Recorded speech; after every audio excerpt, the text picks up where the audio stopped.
পরবর্তী সময়ে সব থেকে বেশি আক্রমণ হচ্ছে ভিন্ন ধর্মের মানুষের উপর, ভিন্ন মতের মানুষের উপর। আমরা দেখেছি মাজারগুলোতে হামলা হয়েছে, পাহাড়ে হামলা হয়েছে, তারপরে বাউল শিল্পী মহারাজ আবুল সরকারকে এখনও জেলে রাখা হয়েছে। তো আমরা গান গাওয়া তো কোনো অপরাধ না, ফলে আমরা এই যে গান তো মানুষের একটা মনের একটা সব থেকে সুন্দরতম বহিঃপ্রকাশ। তো আমাদের আজকের যে আয়োজনটা, সেই আয়োজনটা এই গানের মিছিল এই কারণেই, আমাদের যে নির্বাচনী যে প্রচারণা, আপনারা জানেন আমি বাসদ বাঁশবাজি দলের মনোনীত প্রার্থী হিসেবে কাঁচিপুতিকে এই আসনে নির্বাচন করছি, ঢাকা 8-এ। তো কাঁচিপুতিকে সমর্থনে আমরা এই গানের মিছিলের আয়োজনটা করছি, মানুষের বাক স্বাধীনতার পক্ষে, নিপীড়নের বিপক্ষে, মানুষের মুক্তির প্রশ্নে, মানে মানুষের সমস্ত রকমের ফ্রিডম অফ এক্সপ্রেশন সেটা যাতে রক্ষা হয়, সেই জন্যই আজকের আমাদের এই গানের মিছিল। করোনা বা যে কোনো ভাইরাসের এগেইনস্টে ফাইট মানি ব্যাকট্রলের লেফট রাইট। আমরা যেটা দেখছি যে পুরো নির্বাচনে যে লেভেল প্লেইং ফিল্ড থাকার কথা ছিল সেটা নেই। এখানে দেখবেন যে মানি মাসেলের একটা প্রবল দৌরাত্ম্য, এবং প্রতিপক্ষ যে দলগুলো আছে তারা কোটি কোটি টাকা এখানে খরচ করছেন, বিলবোর্ডের ছড়াছড়ি, মাসেলের তো একটা অসম্ভব রকম প্রদর্শনী। তো আমরা মনে করি যে এই মানি মাসেলের যে দৌরাত্ম্য, তার বিপরীতে মানুষ তার নীতি নৈতিকতা মূল্যবোধকে জয়ী করতে অবশ্যই কাঁচিমার্কায় ভোট দিবে না। আমরা নীরব না, আমরা কিন্তু প্রচণ্ডভাবে সরব, কিন্তু মিডিয়ায় আমাদেরকে দেখানো হয় না।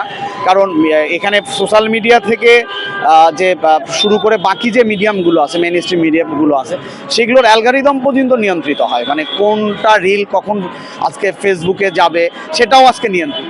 সেই নারীদের উপর আজকে কীরকম আক্রমণ হচ্ছে আপনারা জানেন, আপনারা দেখছেন, এবং বিভিন্ন রাজনৈতিক দল যে বিদ্বেষপূর্ণ বক্তব্য দিচ্ছেন নারীদের নিয়ে, মানে আমার মুখে আনতেও দ্বিধা হয় যে শব্দগুলো বলছেন নারীদেরকে নিয়ে, আমরা তার বিরুদ্ধে লড়তে চাই। এবং গানের মিছিল এই অর্থে যে এখানে আমাদের অনেক নারীরা গান করছেন, ওয়ার্ডাসাফ এসছেন, মারানি পাপা আমার পাশে দাঁড়িয়ে আছেন।